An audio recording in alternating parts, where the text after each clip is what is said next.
Oke.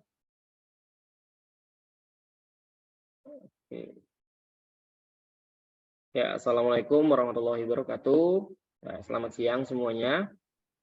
Oke, di pertemuan kedua ini kita akan membahas tentang materi pertama kita ya, yaitu distribusi frekuensi. Nah, distribusi frekuensi itu mungkin secara garis besar atau gambarannya teman-teman udah pernah dapat di sekolah dulu gitu ya. Kalau ada yang nanya, Pak, sama nggak sama atau beda distribusi frekuensi pas di sekolah sama di kuliah ini gitu ya. Nah, jadi pertanyaannya itu adalah sama gitu ya. Oh ya, mohon maaf nih, saya nggak tahu kenapa ya kamera saya nih ngelup gitu ya. Jadi jaringannya mungkin ya. Jadi nanti ya kayak gini nih. Gitu. Jadi nanti satu sisi saya mungkin sejenak dimatiin, nanti dinyalain lagi. Oke, saya lanjut. Nah, jadi teman-teman materinya itu hampir sama seperti di SMA atau di sekolah dulu gitu ya. Dulu kan pernah diajarin ya, misalkan membuat turus gitu ya, membuat tabel distribusi frekuensi dan sebagainya. Oke, nah jadi di kuliah ini mungkin nanti nge-review dan juga nanti ada tambahan insight dari saya terkait sama kenapa sih harus belajar distribusi frekuensi gitu ya. Apa pentingnya distribusi frekuensi untuk statistika kayak gitu. Saya share screen dulu. Nah, jadi distribusi frekuensi itu terdiri dari dua kata ya, distribusi dan frekuensi. Nah, distribusi sendiri itu secara tekstual gitu ya, secara harfiah, itu adalah penyaluran, pendistribusian, pengelompokan, dan lain sebagainya. Gitu. Sedangkan frekuensi itu lebih ke berapa banyak jumlah atau perhitungan atau pengurutan dan lain sebagainya. Gitu ya. Jadi istilah seperti itu. Nah, oleh karena itu distribusi frekuensi ini adalah metode, gitu ya. Jadi distribusi frekuensi itu adalah metode yang digunakan untuk mengorganisasikan data. Itu artinya data yang kita punya nih, data mentah, gitu ya. Data mentah itu biasanya acak, tidak terurut dan sebagainya, itu diorganisasikan dengan distribusi frekuensi, gitu ya. Yang nanti dibuat kelompok-kelompok tertentu, gitu, dibuat kelas-kelas atau kelompok-kelompok. Mungkin dulu bahasa SMA bisa kelas atau kelompok ya, beda-beda. Tapi intinya membuat satu bagian-bagian tertentu, yang mana bagian itu nanti akan terdiri dari batas bawah dan batas atasnya sendiri-sendiri. Gitu. Nah, setelah itu, setelah ditentukan kelompoknya, itu dihitung frekuensinya. Seperti itu. Nah, jadi frekuensinya berapa dari setiap kelasnya, gitu nanti akan dihitung oleh kalian. Seperti itu. Nah, lalu ada jumlah kejadian pada setiap kelompok. Gitu. Nah, itu hitungannya seperti frekuensi. Ya, makanya frekuensi itu nanti juga erat hubungannya dengan peluang, gitu. Karena memang peluang itu kan berdasarkan berapa banyak kejadian real atau aktual yang terjadi, seperti itu. Oke, nah jadi yang akan dibahas di pertemuan kali ini nggak banyak, jadi lebih tentang distribusi frekuensinya, terus nanti tentang jenis-jenis visualisasi, gitu. Jadi saya pakai kata visualisasi, mungkin nanti ke depannya kalian akan menemukan istilah itu, gitu ya. Kalau dulu saya penggambaran, gitu. Dulu jenis-jenis penggambaran atau diagram dalam distribusi frekuensi gitu. Terus terakhir nanti ada latihan. Gitu. Latihannya mungkin nanti di dalam slide nanti kita pelan-pelan. Oke.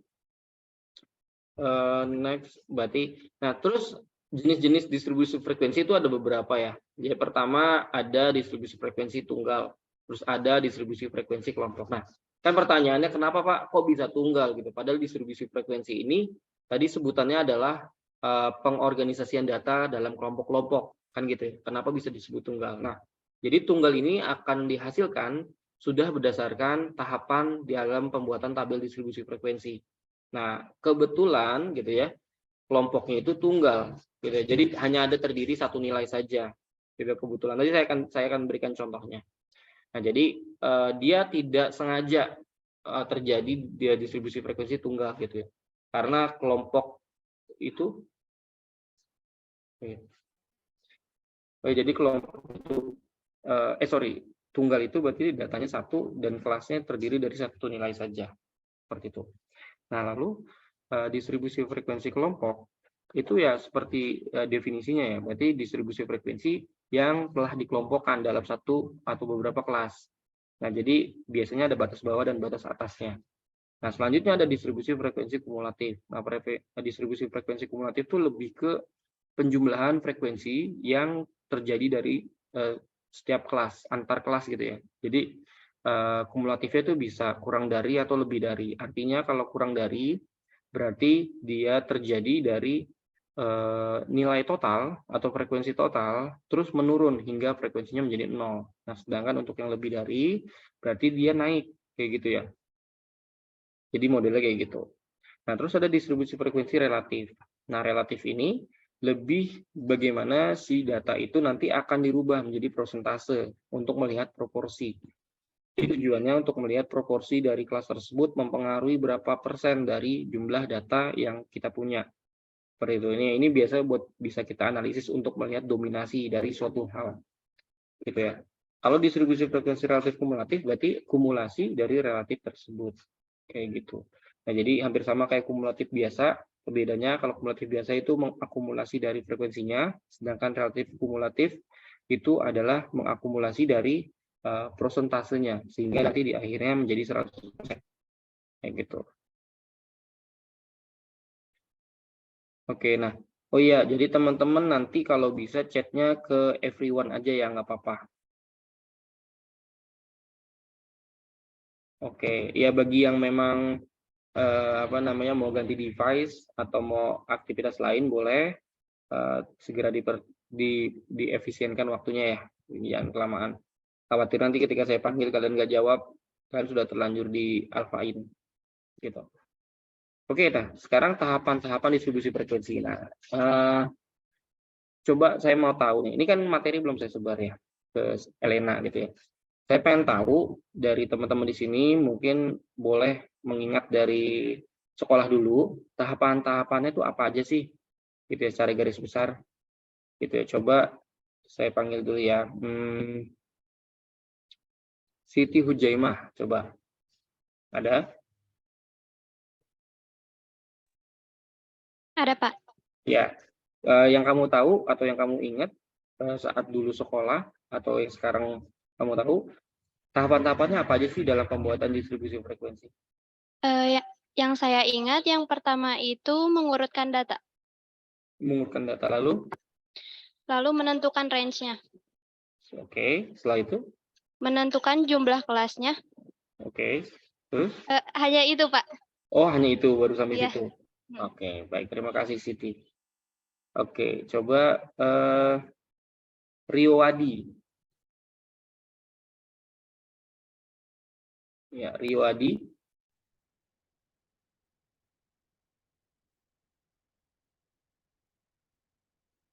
Ada Rio Adi? Oke, wah Rio Adi sepertinya nggak ada nih. Dicatat ya. Oh, nggak ada suaranya Rio. Coba kalau pakai headphone atau headset dicopot aja.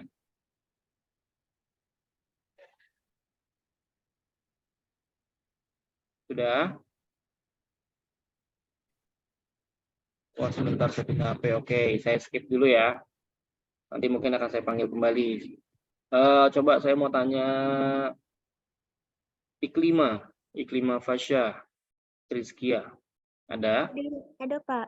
Ada, oke. Nah, menurut kamu, menurut Iklima sendiri, tahapan-tahapan dalam pembuatan distribusi frekuensi apa aja? Kalau menurut saya itu yang pertama mengurutkan data. Hmm. Terus yang kedua menentukan jangkauan dari datanya. Terus yang ketiga menentukan banyak kelas. Terus menentukan panjang interval kelas tersebut. Sama membuat tabel untuk sementara, Pak. Oh, untuk tabelnya. Oke, sip. Lengkap ya.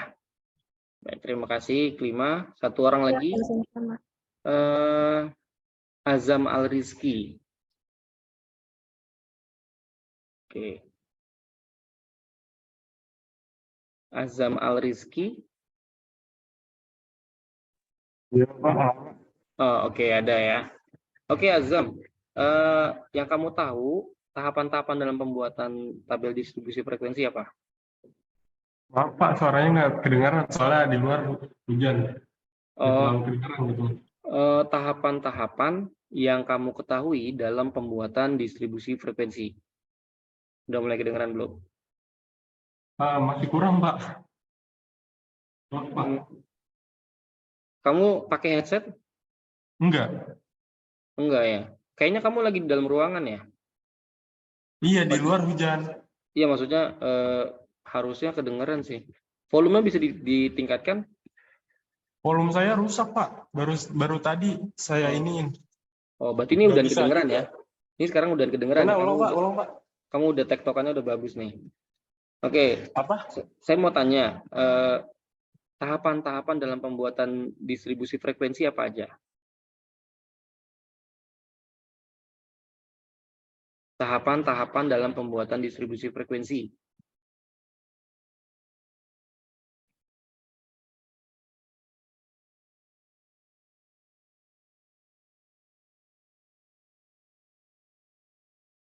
Apa? Azam?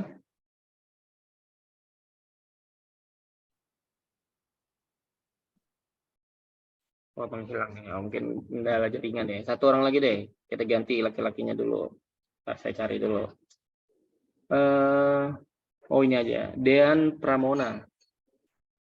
Support ya. Iya, Pak. Oke, nggak apa-apa. Kalau menurut kamu tahapan-tahapannya apa aja dalam pembuatan distribusi frekuensi? Itu. Yang pertama mengurutkan data. Sebentar, Pak. Yang kedua menentukan range. Ya. Yang ketiga menentukan jumlah atau banyaknya kelas. Yang keempat menentukan panjang interval kelas. Yang kelima menentukan tepi kelas. Sama yang terakhir menentukan frekuensinya. Oh, menentukan tepi kelas. Oke. Kamu dapat sumber dari mana? Ada. Dari internet? Iya. Iya. Soalnya ada beberapa yang nggak sesuai gitu. Tapi nggak apa-apa. Terima kasih dia sudah menjawab. Iya, Pak. Oke. Nah, jadi tahapan-tahapan yang tadi teman-teman jawab itu adalah tahapan memang dalam pembuatan distribusi frekuensi kelompok ya. Oke. Nah, jadi udah benar. Teman-teman menjawab udah benar. Nah, jadi gambaran seperti ini, kita urutin datanya. Tujuan yang urutin itu untuk mengetahui nilai terkecil dan nilai tertingginya atau terbesarnya. Nah, itu untuk mendapatkan nilai jangkauan. Nah, jangkauan ini kan adalah selisih ya dari nilai maksimum dengan nilai minimum. Lalu, tentuin banyak kelasnya atau kelompoknya. Setelah nanti ditentukan, kita bisa tentukan panjang interval kelasnya.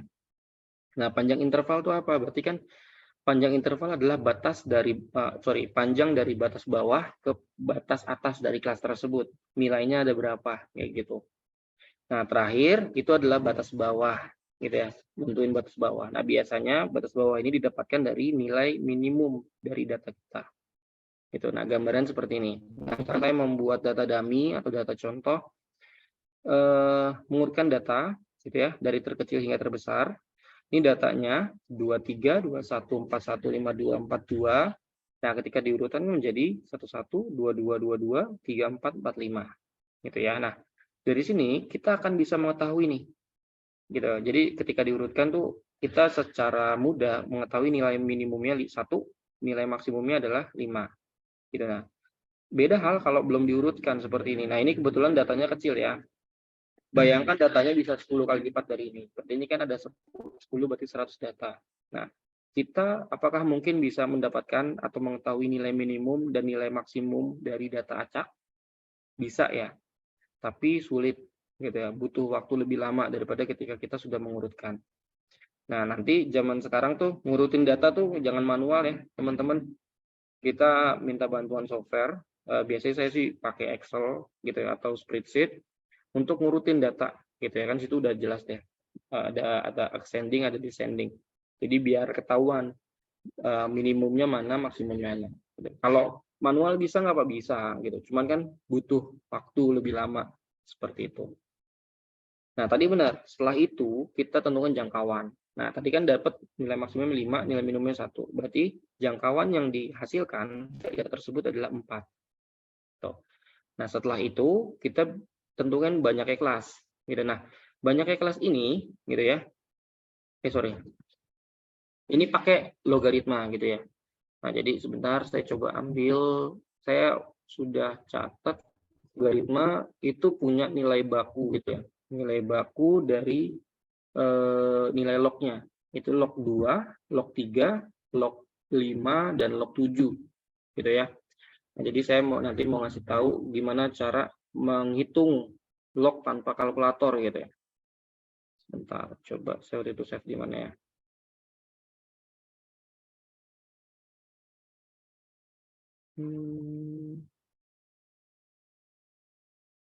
Oh ini ya. Oke, nah saya masukin kolom chat.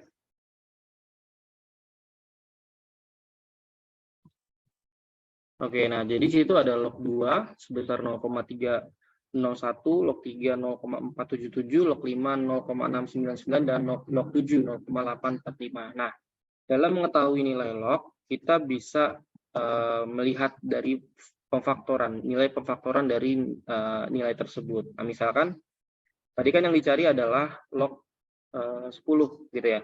Nah, log 10 merupakan pemfaktoran dari apa? Berarti dari pemfaktoran 5 dan 2. Gitu kan? 5 dan 2 kalau dikalikan jadi 10 gitu ya. Nah, berarti untuk mengetahuinya kita tinggal hitung. Pakai kalkulator boleh gitu ya. Jadi sebentar. Oke, jadi kalau kita hitung log 2 ditambah log 5 gitu. Nah, log 2 itu berarti 0,301 tambah log 5 0,699. Hasilnya adalah 1 gitu ya. Sorry. 0,301 ditambah 0,699. Jadinya adalah 1 gitu ya. Nah, jadi memang di zaman teman-teman ini semua serba mudah ya. Gitu. Jadi di kalkulator aja itu sebenarnya udah ada lognya ya di sini. Gitu. Jadi kalau mau tahu ya udah langsung tulis saja. Tapi kalau pakai kalkulator ini tulis dulu nilainya log 10 gitu. Jadi langsung dapat nilai 1. Kalau 50 berarti tinggal tulis 50 log. Berarti 1,69 sekian. Gitu ya. Bisa nggak kalau misalkan kita menghitung langsung secara manual untuk mendapatkan nilai lognya? Bisa. Kalau 50 misalkan. Nah, 50 berarti yang memfaktorkan 50 berapa? Berarti kan faktor pertama itu adalah 5 dan 10 gitu ya. Nah, 5 ini udah nggak bisa difaktorkan. Tapi 10 ini masih bisa difaktorkan. Berarti kita lakukan faktoran kedua, itu adalah pemfaktoran dari 10 itu adalah 2 dan 5. Gitu ya. Nah, berarti kesimpulannya kita menghitung log 2 ditambah log 5 ditambah log 5. Gitu ya. Ini kan tadi 1,698 gitu ya. Kita coba, berarti log 2 ditambah log 5 ditambah log 5. Oke, 1,699. Gitu ya, beda tipis ya. Beda di akhirnya aja, tapi intinya kan sama. 1,6 sekian, atau kalau dibutuhin 1,7 boleh. Gitu ya. Nah, dalam statistika, kira-kira berapa angka sih di belakang koma yang bisa kita gunakan gitu ya. Nah, idealnya sih 2. Gitu, idealnya 2. Kalau di lebih banyak atau lebih sedikit, kalau lebih dikit tidak kurang presisi gitu ya. Tapi kalau lebih banyak terlalu banyak nol di belakang koma gitu ya. Jadi biasanya menggunakan 3. Berarti ini bisa dianggap 1,70 kayak gitu kalau log 50. Seperti itu ya. Jadi teman-teman bebas mau pakai kalkulator boleh, mau pakai perhitungan manual seperti itu boleh. Oke, nah di sini berdasarkan data yang 10 tadi, maka nilai log yang didapatkan adalah 4,3.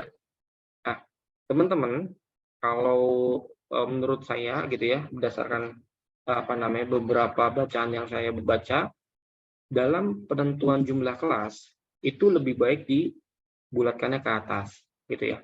Kelas itu nggak bisa 4,3 ya, berarti harus dibulatkan. Nah, pembulatannya itu ada 2 pilihan kan, dibulatkan ke atas atau bulatkan ke bawah.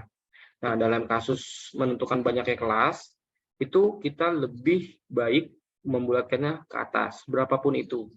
Gitu ya. Contohnya misalkan, ini sama seperti kita kalau membeli barang, membeli baju lah. Misalkan berdasarkan ada namanya metode grafik ya. Kalau teman-teman dulu pas SMA tuh ada namanya metode grafik untuk optimasi, untuk mendapatkan nilai atau keuntungan maksimum. Nah, biasanya produk yang dihasilkan kan komaan ya. Misalkan produk X yang dihasilkan itu misalkan 10,5 gitu ya. Nah, kan kalau di dunia nyata, di dunia realnya 10,5 tuh nggak ada.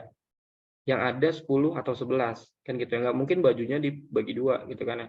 Nah, berarti hematnya itu kita naikkan biasanya jadi 11 gitu ya. Tapi kalau dia ngomongin optimasi berarti bisa diturunkan gitu. Jadi dalam penentuan ini khususnya kelas ya, itu tidak mengikuti kaidah matematika menurut saya gitu. Karena kenapa 5 lebih baik daripada kita turunkan menjadi 4? Nah, biasanya nanti ada data, misalkan ada 100 data. Nah, kalau dia hanya 4, kemungkinan gitu ada beberapa data yang tidak terakomodir dalam kelas yang ada gitu. Oleh karena itu, kita tambahkan saja gitu.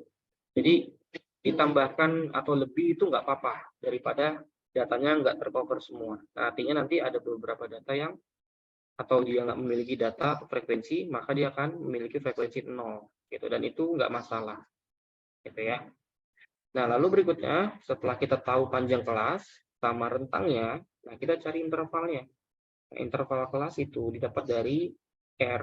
R itu adalah range atau rentang dibagi sama K.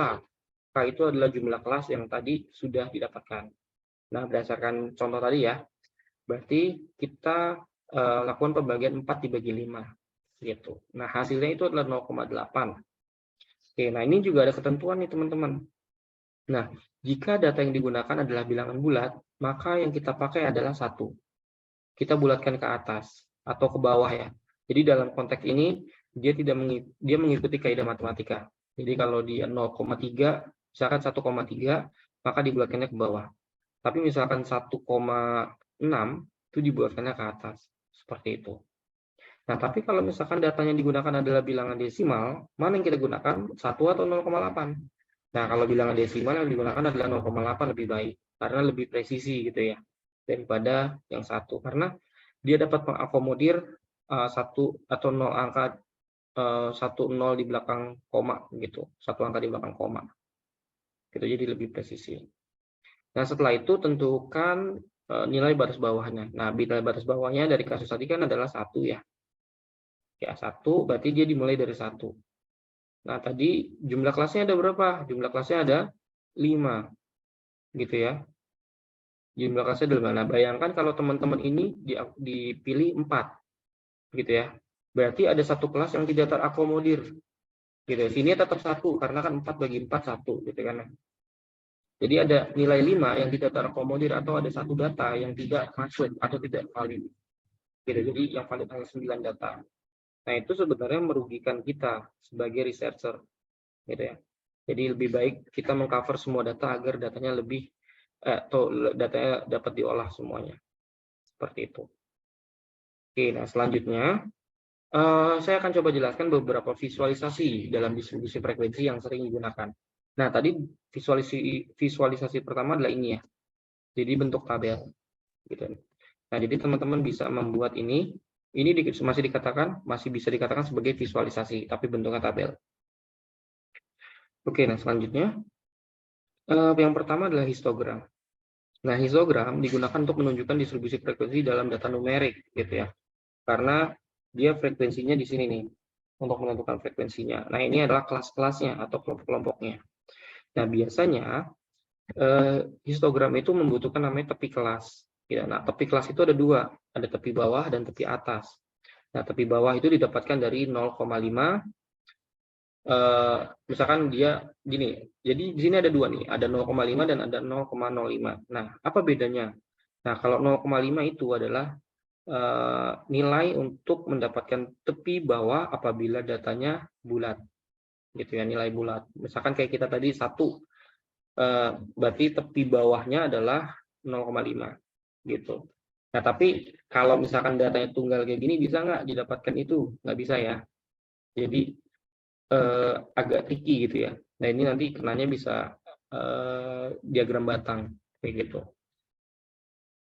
Karena batas atas dan batas bawahnya dianya sendiri. Seperti itu. Nah, terus misalkan 0,05 itu digunakan untuk apa? Dia untuk mengetahui tepi kelas apabila datanya itu adalah bilangan desimal. Gitu, misalkan 1,8, 1,9 dan sebagainya. Nah, dalam IT mungkin nanti akan kalian nemuin ini namanya bin. Nah, bin itu apa? Nah, bin ini. Jadi kotak-kotak ini adalah binnya. Jadi ini bin, total bin yang dihasilkan dari histogram, contoh histogram ini adalah sebanyak 6. Gitu.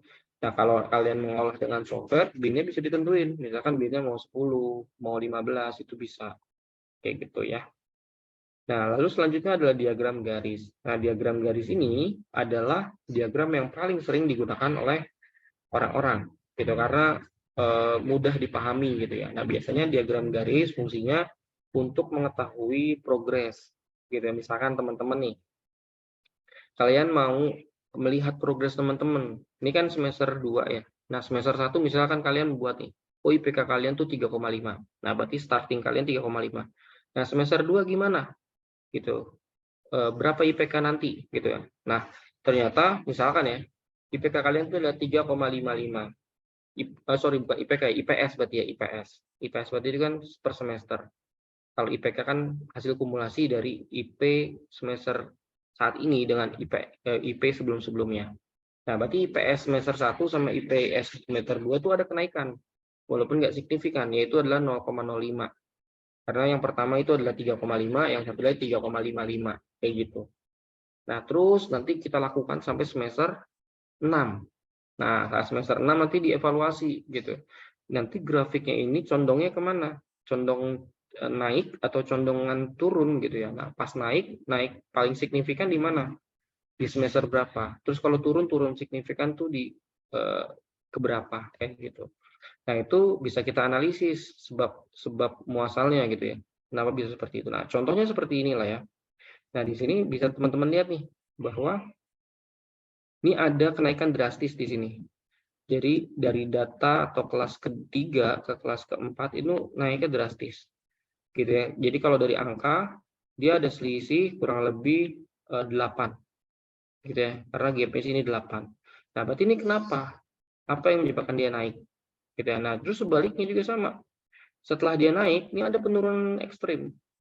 Gitu ya, sebanyak 3. Sebanyak berarti selisihnya itu adalah 9. Gitu. Nah, jadi di sini teman-teman bisa nanti menganalisis kenapanya. Nah, ini nanti berhubungan dengan tugas proyek kita, kayak gitu ya. Nah, jadi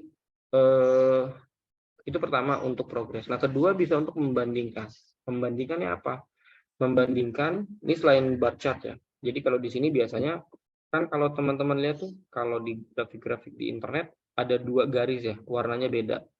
Ini. Gitu ya. Kayak gitu. Nah, misalkan ini garis merah, ini garis biru. Nah, garis biru misalkan kompetitor. Nah, ini kita. Gitu ya. Nah, jadi kita bisa lihat bahwa kita bisa menganalisis bahwa kita tertinggal. Gitu ya. Karena pertama, startingnya dia tuh di bawah kita. Ibaratnya misalkan, anggaplah modalnya. Modalnya tuh dia lebih kecil dari kita. Gitu ya. Tapi dia langsung gas. Gitu ya. Terus pas bulan ketiga, dia mengalami penurunan. Tapi dia evaluasi di sini, sehingga penurunannya di stop di sini. Ini nggak ada penurunan lagi. Maka dia setelah itu ada penaikan lagi, entah dengan promo, entah dengan diskon dan lain-lain. Gitu. Setelah itu penurunan, tapi ada penaikan lagi karena dia terus improve dari usahanya. Gitu. Nah, itu kalau mau lihat progres suatu usaha. Gitu. Tapi kalau misalkan mau gunakan yang lain juga boleh. Gitu ya. Nah, itu tadi pembandingan ya, perbandingan terhadap kompetitor dari menggunakan diagram garis. Nah, lalu selanjutnya ada poligon. Gitu. Jadi kalau teman-teman lihat nih, ini ada garis titik-titik di sini. Ini ada garis titik-titik di sini. Nah, ini adalah histogramnya nih kalau teman-teman lihat. Gitu. Nah, OGIF buat apa sih? Nah, OGIF adalah gambaran atau diagram garis yang mengikuti pola dari histogram, gitu ya. Jadi poligon itu bisa mengetahui pola atau bentuk sebaran datanya. Nah, kalau di sini sebaran datanya itu sebenarnya termasuk yang cukup normal. Gitu. Walaupun dia kecondongannya masih mendekati pusat gitu ya, terlalu homogen gitu ya. Ya seperti ini, penyebarannya masih tinggi. Jadi seperti itu. Nah, untuk mengetahui dari poligon membutuhkan namanya nilai tengah. Nah, nilai tengah didapat dari mana? Batas bawah ditambah batas atas dibagi 2. Seperti itu. Oke, next. Nah, diagram batang. Nah, diagram batang ini adalah diagram yang juga sering digunakan. Biasanya juga seperti diagram garis, tapi dia lebih condong biasanya untuk perbandingan. Gitu ya. Melihat perbandingan proses atau progres dari suatu hal. Itu contohnya misalkan perbandingan antara lulusan universitas di Indonesia dari tiap tahun dengan tingkat pengangguran yang dihasilkan atau tingkat pengangguran di tahun tersebut. Gimana tuh? Gitu nanti akan kelihatan kan. Jadi nanti ada 2 garis di sini.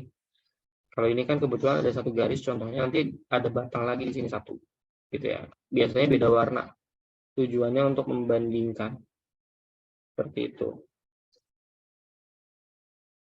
Oke, nah di sini digunakan data langsung aja itu terhadap kategori yang sudah kita gunakan. Oke. Nah, terakhir itu adalah pie chart. Nah, pie chart ini apa? Jadi pie chart ini adalah diagram yang digunakan untuk melihat proporsional atau proporsi dari setiap kelompok yang ada di data kita. Nah, biasanya bentuknya adalah prosentase. Nah, jadi prosentasenya gimana? Jadi biasanya dia melihat dari frekuensi di kelas tersebut atau di kelompok tersebut dibagi jumlah data. Gitu ya, berarti nanti dikali 100. Seperti itu. Nah, jadi ini biasanya untuk melihat dominasi dari sesuatu hal. Misalkan, ini kan dikit lagi pemilu ya. Nah, jadi diagram pie itu paling sering digunakan dalam melihat pemetaan demografi partai. Gitu ya, misalkan nih. Kita main sekecamatan. Nah, di kecamatan itu kan ada banyak kelurahan. Nah, di kelurahan-kelurahan ini, misalkan saya pengurus partai A. Nah, saya mau lihat di kelurahan mana yang memang dominasi yang akan memilih kita itu tinggi, gitu ya. Terus mana daerah yang dominasinya kecil, gitu atau pemilihnya kecil sedikit. Nah, dari situ kita bisa menganalisis. Oh, berarti di daerah A ini banyak, gitu ya. Di daerah F itu sedikit. Nah, pertanyaannya kan kenapa sedikit? Gitu ya. Nah, itu kita dalami tuh, kita explore lagi alasannya kenapa. Gitu. Kalau banyak ya berarti kita hanya tinggal memfokuskan branding terbaik kita kepada mereka agar mereka tetap milih kita. Tapi yang sedikit ini kita analisis kenapa. Seperti itu ya. Jadi, oh ya satu lagi terakhir itu adalah OGIF. Nah, OGIF sebenarnya hampir sama seperti diagram garis, tapi bedanya kalau diagram garis itu kan melihat tren atau data yang ada. Nah, tapi kalau OGIF ini melihat akumulasi yang negatif atau akumulasi yang positif. Gitu. Jadi progres gitu ya. Nah, ini juga bisa kita analisis perubahan gitu ya. Terbesarnya di mana? Nah, ternyata di sini. Dari kelas 59 ke 566. Ini tinggi nih. Nah, itu pertanyaannya kan kenapa? Kayak gitu. Jadi ada gap di sini yang cukup besar. Seperti nah, setiap diagram itu memiliki fungsi dan plot sendiri-sendiri ya. Jadi nggak bisa tuh kita menggunakan diagram A untuk kasus A gitu ya. Kita harus analisis dulu karena sebenarnya gini. Misalkan kita mau membandingkan 2 kompetitor menggunakan diagram pie. Menurut teman-teman bisa nggak? Mungkin bisa, tapi kurang tepat menurut saya. Gitu. Kalau mau membandingkan ya sekalian diagram garis atau diagram batang. Gitu. Kalau diagram pie mungkin kita mau lihat tingkat kepercayaan konsumen terhadap produk kita. Gitu. Atau perbandingan ketertarikan konsumen untuk membeli dua produsen gitu ya terhadap penjualan produk yang sejenis. Kan nanti kan akan kelihatan, oh ternyata sekian persen adalah potensi pasar si A, nah sekian persen potensi pasar si B, dan sekian persen itu tidak memilih keduanya, gitu ya. Atau dia kayak biarin aja gitu. Saya lebih suka yang kalau ada promonya doang gitu ya. Kan kadang-kadang ada orang yang fanatik ya, jadi pengen beli produk yang dikeluarkan oleh perusahaan tersebut. Ada juga orang yang ya udah seadanya aja, kalau memang yang bagus ini, yang promo ini kita beli gitu. Ada juga yang kayak gitu kan. Seperti itu.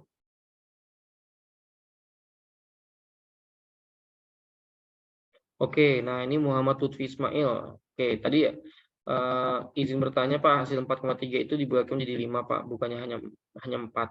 Karena hanya 4,3, mohon maaf gitu ya. Oke, tadi sudah saya jelaskan Lutfi ya. Jadi kita back. Jadi ini kenapa dibulatkan menjadi 5 gitu ya. Nah, ini kasus khusus ya. Jadi nggak semuanya dilakukan seperti ini, tapi ini kasus khusus untuk menentukan banyaknya kelas dalam distribusi frekuensi. Nah, jadi misalkan kasusnya itu dihasilkan 4,3. Nah, secara matematis dia harus 4, gitu ya. Tapi secara konsep dari pembuatan tabel distribusi frekuensi itu lebih baik dibulatkan ke atas semua. Mau dia 4,1 juga dibulatkan ke atas semua. Itu tujuannya kenapa? Nah, kita bisa langsung praktekkan di sini. Nah, misalkan kelasnya hanya 4. Berarti sampai sini aja. Nah, berarti misalkan kelasnya hanya 4 tadi, gitu ya. Misalkan kita bulatkannya ke bawah. Nah, berarti ada satu kelas atau satu nilai yang tidak terakomodir nih, yaitu satu frekuensi tidak terakomodir ya. Tadinya data kita ada 10, karena ada satu yang tidak terakomodir menjadi 9. Seperti itu. Nah, makanya lebih baik dibulatkannya ke atas, bukan ke bawah. Kecuali interval. Nah, interval itu ikutin kaidah matematik. Kalau dia kurang dari 0,5 maka dibulatkan ke bawah, kalau lebih dari 0,5 maka dibulatkan ke atas. Seperti itu. Oke, gimana? Boleh di-chat lagi kalau ada yang belum paham, atau teman-teman yang lain juga kalau masih ada yang belum paham boleh ditanyakan. Sambil saya lanjut ya. Oke, nah seperti itu ya. Nah, ini visualisasi. Nah, mungkin visualisasi yang saya sampaikan baru sedikit. Nanti teman-teman boleh eksplor lagi tentang visualisasi lainnya, gitu yang mungkin bisa diterapin di sini. Gitu ya. Oke, nah sekarang latihan. Nah, ini latihannya nih agak ada bagian yang salah ya. Yang tadi kelas tadi ini, kalau saya nanti diurutkannya ke bawah, padahal seharusnya ke atas. Oke, nah ini ada seseorang nih mengukur diameter pipa dalam hasil pembuatan mesin. Nah, ini didapatkan 40 data gitu ya. Nah, kalau saya tanya misalkan nih, teman-teman tahu nggak nilai maksimumnya berapa? Oke, coba di chat. Nilai maksimumnya berapa? Coba yang tahu jawabannya di chat. 82, Pak. 82. Oke. 82 ya. Ya. Oke, sama semua nih. Oke, 82. Nah, pertanyaan lainnya, nilai terkecilnya berapa?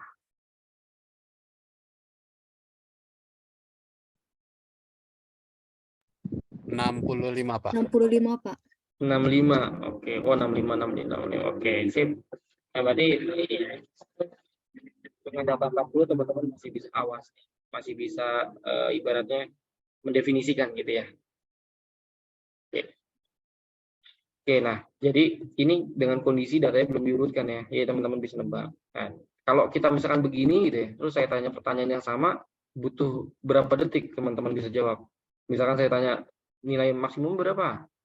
Kayaknya nggak usah mikir ya, langsung jawab gitu ya, tanpa urutin dulu, lihat-lihat dulu gitu ya. Terus nilai minimum juga sama, tanpa harus waktu beberapa detik gitu. Walaupun tadi saya ukur sih nggak nyampe 10 detik udah ada yang jawab gitu ya, untuk yang minimum dan maksimum. Oke, jadi kegunaan dari pengurahan data seperti itu. Jadi memudahkan kita untuk mendapatkan nilai maksimum dan minimum, dan juga membantu kita gitu ya dalam mendapatkan frekuensi. Nah, bayangkan misalkan nih kita lengkap dulu. Nah, misalkan datanya udah dapat kayak gini. Berarti diameter pertama itu 65 sampai 67 gitu ya. Nah, 65 sampai 67 kalau kita melihat dari data acak gitu ya. Butuh berapa lama teman-teman mengetahuinya gitu ya. Pasti kan butuh kurang lebih ya beberapa detik ya. Ada waktu gitu ya yang teman-teman keluarkan. Nah, tapi kalau misalkan kita menggunakan data ini butuh berapa detik gitu ya. Ya mungkin nggak nyampe 5 detik udah dapat nih. Gitu ya. ya datanya kan hanya ini. 65 sampai 67 berarti cuma 3. Kayak gitu. Nah, jadi fungsinya dari apa namanya? pengurutan data seperti itu. Oke, nah, terus setelah diurutkan ngapain? Nah, setelah diurutkan itu kita tentuin nilai range-nya. Nah, karena tadi kita sudah mendapatkan nilai maksimum dan minimum ya. Nah, teman-teman langsung bisa menghitung. Gitu. Berarti R-nya adalah 82 dikurang 65. Aduh.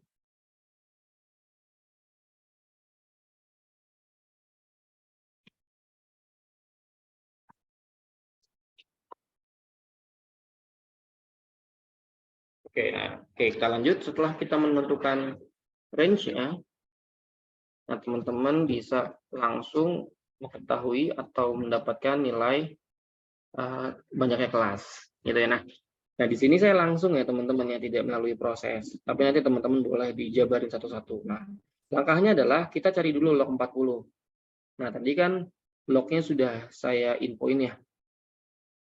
Sudah saya infoin nilai-nilai lognya. Sebentar, nah ini dia. Nah, misalkan kan ditanya adalah log 40. Nah, log 40 itu didapat dari faktor apa gitu ya? Pemfaktoran apa?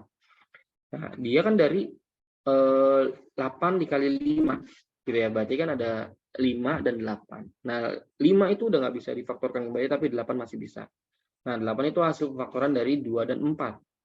Nah, 4 juga adalah proses pemfaktoran dari 2 dan 2. Nah, berarti artinya untuk mendapatkan nilai log 40, ya berarti kita tinggal tulis. Berarti 2-nya 3 kali, 5-nya 1 kali. Berarti 0,301 tambah 0,301 tambah 0,301. Ya, ini hasil dari 0,2 log 2 tambah log 2 tambah log 2. Nah, sekarang kita tambah log 5-nya, itu adalah 0,699. Hasilnya itu adalah 1,602. Nah, setelah itu dikali 3,3. Dikali 3,3, ya, hasilnya adalah 5,28. Nah, terus ditambah 1. Hasilnya adalah 6,286. Sama ya. Bedanya ya di sini langsung 6,3, sedangkan saya itu 6,286. Itu. Nah, pembulatan terbaik gimana? Nah, yang saya bilang 2 angka di belakang koma lebih baik. Berarti 6,29. Gitu ya. Nah, di sini contohnya, ini juga pembulatannya keliru saya ya. Jadi harusnya ke atas. Ini masih dari data lama saya atau materi lama saya, belum saya perbaiki. Nah, jadi lebih baik ke atas gitu. Walaupun kenyataannya kalau kita lihat itu di data tabel tadi, dia sudah terakomodir nih dengan menggunakan 6 kelas gitu ya. Kalau 7 kelas berarti data ke-7-nya 0 gitu. Tidak masalah, nggak apa-apa. Itu daripada nanti datanya ada yang tidak terakomodir gitu kan. Seperti itu. Nah, setelah kita dapatkan banyaknya kelas, kita tentukan intervalnya. Nah, interval ini dari nilai range yaitu 17 tadi dan nilai banyaknya kelas yaitu 6. Nah, hasilnya 2,8 gitu ya. Nah, 2,8 akan tergantung ya. Nah, data yang kita gunakan ini adalah data bulat semua. Nggak ada data bilangannya. Nggak ada data desimalnya. Nah, oleh karena itu kita harus bulatkan dulu. Nah, 2,8 dibulatkan menjadi 3. Nah, ini kalau misalkan 2,3 gitu ya. Pembulatannya berapa? Berarti pembulatannya 2. Seperti itu. Jadi ini mengikuti kaidah matematika. Nah, setelah kita mendapatkan nilai-nilai tersebut, baru kita buat nih. Pertama buat kelasnya dulu gitu ya. Jadi teman-teman langkah awal adalah pertama buat kelasnya dulu, yaitu buat ininya dulu. Berarti kelasnya sesuai sama yang tadi ditentukan. Tadi kan kebetulan 6, jadi ini hanya 6 yang diciptakan. Nanti seharusnya 7. Nah, terus range-nya, intervalnya itu disesuaikan gitu. Jadi ini yang tadi interval bukan selisih ya. Jadi kalau kita mau cari selisih ini bukan 3 tapi 2. Kalau teman-teman lihat, gitu kan, selisihnya 2 semua. Tapi yang kita tadi itu adalah interval. Berarti interval adalah dari start sampai finish. Nah, startnya itu kan nilai 65. Berarti nilai 65 dihitung juga. Berarti 65, 66, 67. 3 kan. Terus selanjutnya Karena bilangannya bulat, berarti kita lanjut satu nomor, berarti 68. Kayak gitu. Nah, kenapa nilai nilai desimal itu menggunakan 0,05 dalam topik kelasnya dan juga menggunakan ini 2,8. Nah, karena kan dalam perubahannya dia hanya naik 0,1 gitu, teman-teman. Jadi naiknya nggak 1 tapi 0,1. Oke, nah setelah itu, setelah didapatkan, baru kita tentuin frekuensinya. Nah, pertanyaannya, nah ini kan masih ada turus nih. Ada yang bisa jawab nggak? Turus itu apa sih? Ngapain harus ada turus gitu?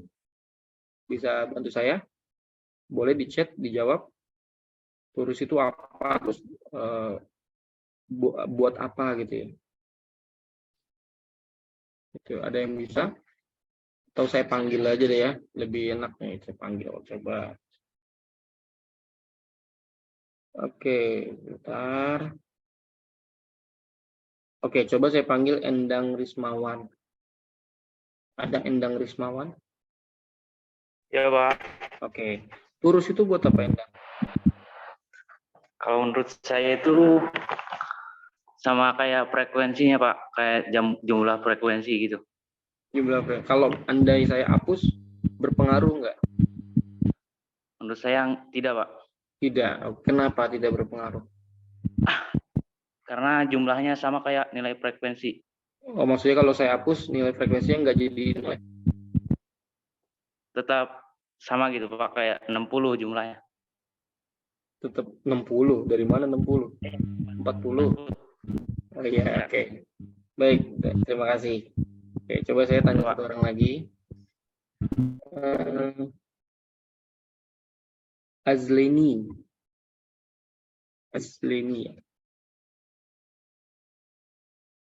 Ada Azleni? Baik, Pak. Oh, ada. Oke. Kalau Azleni, menurut Azleni turus itu apa? Fungsinya buat apa? Apa, Pak? Turus. Nggak usah browsing, jawab aja yang kamu tahu.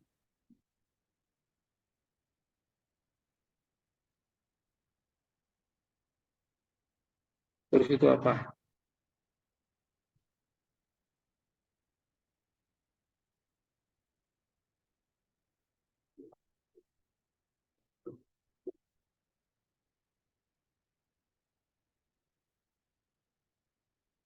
Gimana, Azleni?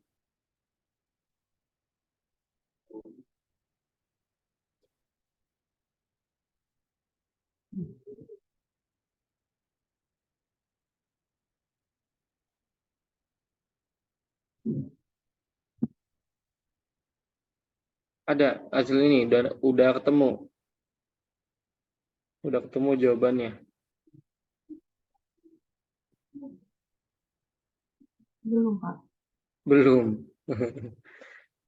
Gampang itu, nggak usah browsing juga tahu kok. Harusnya tahu sih. Kamu dulu, nih kamu langsung Angka Romawi mana? itu turus itu di slide tuh. Kamu lihat nggak di slide-nya? Nah, saya tanyain tuh turus di slide itu. Oke, Zen raise hand ya. Habis ini Zen ya.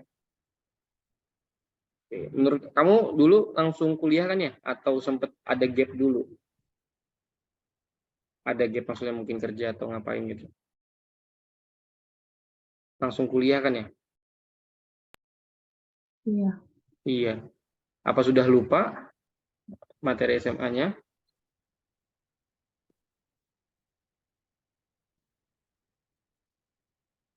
Lupa ya. Oke, ya udah. Baik, nanti coba berikutnya next time dibuka-buka lagi ya. Jadi selama sampai ukuran pemusatan penyebaran tuh hampir sama seperti materi sekolah dulu.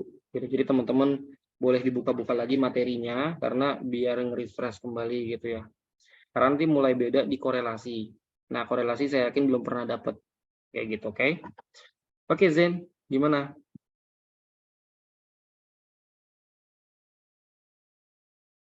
Oke, Nadira, simbol garis untuk melambangkan banyak angka. Oke, betul. Betul. Zen, jadi nggak mau ngomong? Ya Pak, penghitungan jumlah data dengan garis miring atau garis lurus Pak. Oh, oke. Sip. Ini menurut pemahaman kalian kan ya? Ini juga Iya, ada yang Dimas. Sip. Ya, jadi kalau saya dulu pas masih sekolah, itu diajarin kayak gini. Jadi, 1, 1, 1, 1. Nah, kalau udah 5 gimana gitu? Saya diginiin gitu kan ya, kalau kata dulu guru diikat gitu kan ya, gampang ngitungnya. Nah, kalau sini kan nggak diikat ya, tapi cuma dipisahkan aja. Nah, sebenarnya turus itu adalah proses di mana kita menandakan bahwa frekuensi tersebut masuk ke dalam nilai salah satu kelasnya. Itu jika datanya tidak diurutkan. Gitu ya. Nah, misalkan nih, teman-teman bayangkan. Misalkan, sebentar ya, saya hapus dulu semua. Nah, misalkan nih, oke, kita back dulu. Nah, misalkan kita menggunakan data ini, gitu ya. Nah, cara menentukannya gimana? Gitu kan. Apa kita satu cari kelas 1 dulu sampai bawah, oh dapat berapa nih? Oke. Terus cari kelas 2 dulu berapa gitu. Nah, biasanya metode itu adalah urut dari atas. Nah, misalkan 78. Nah, 78 tuh masuknya kemana? 78 tuh masuknya ke sini. Nah, berarti kita kasih turun 1 nih. Seret. Terus data yang dianya, ini saya agak bolak-balik, ini data dianya itu dicoret. Kan gitu ya. Itu dulu pas SMA. Nah, tapi kita kalau bisa jangan lakukan itu ya. Karena kebayang ya teman-teman nanti misalkan melakukan itu terhadap 1000 data. Gitu ya. Habis nanti waktu kalian untuk kayak gitu. Nah, jadi caranya di sort aja gitu dengan Excel atau apapun agar langsung ke urut ke bawah. Seperti itu. Nah, turus. Nah, terus tadi saya tanya, penting nggak turus? Kalau dihapus gimana? Turus saat ini udah nggak penting menurut saya ya. Jadi ini dihapus saja. Nantinya kalau kalian ngerjain sesuatu nggak usah pakai turus, langsung kelas dan frekuensinya. Kalau mau ditambahkan ya itu tadi frekuensi relatif, frekuensi kumulatif, seperti kalau mau ditambahkan seperti itu. Nah, karena dia konsepnya hanya membantu saja dan dia benar tidak merubah frekuensi. Jadi frekuensi inilah hasil total ya. Nah, misalkan dari audit kita tadi itu satu-satu datanya terus jadi turusnya. Nah, biasanya kan dijumlah nih. Oh, ini totalnya 3, oh ini totalnya 6, oh ini totalnya 12 dan sebagainya. Itu. Oke. Nah, ini cara untuk mendapatkan nilai tengah. Nah, nilai tengah tadi kan adalah batas bawah dan batas atas. Nah, batas bawah tuh yang ini. Ini semua nih. Ini batas bawah. Oke. Nah, terus batas atas yang mana? Batas atas tuh yang ini. Semuanya. Gitu. Nah, berarti untuk mendapatkan nilai tengah kelas 1. Nah, kelas 1 ini 1, 2, ini 3, ini 4, ini 5, dan ini 6. Karena tadi kan ada 6 kelas ya. Seperti itu. Nah, lalu setelah itu, kita tentuin nih. Oh, berarti nilai tengahnya, jadi kalau kita urutin nih kan, ada 65, ada 66, ada 67. Nah, ini kebetulan panjang intervalnya pendek ya. Jadi, ya antara ini sampai sini, nilai tengahnya berapa? Nah, nilai tengahnya biasanya kalau udah ganjil ya tengah-tengahnya. Gitu ya. Kalau nanti ada satu lagi nilai, misalkan 68, nah maka biasanya nilai tengahnya di sini. Gitu ya. Dia koma atau desimal. Seperti itu. Nah, itu nilai tengah tadi fungsinya udah tahu kan ya. Untuk membuat poligon. Kayak gitu. Nah, terus persentase kelas. Nah, persentase kelas ini untuk apa? Nah, ini biasanya digunakan untuk mencari diagram pie. Seperti itu. Oke, Ananda mau bertanya? Atau kepencet? Kayaknya kepencet ya. Oke.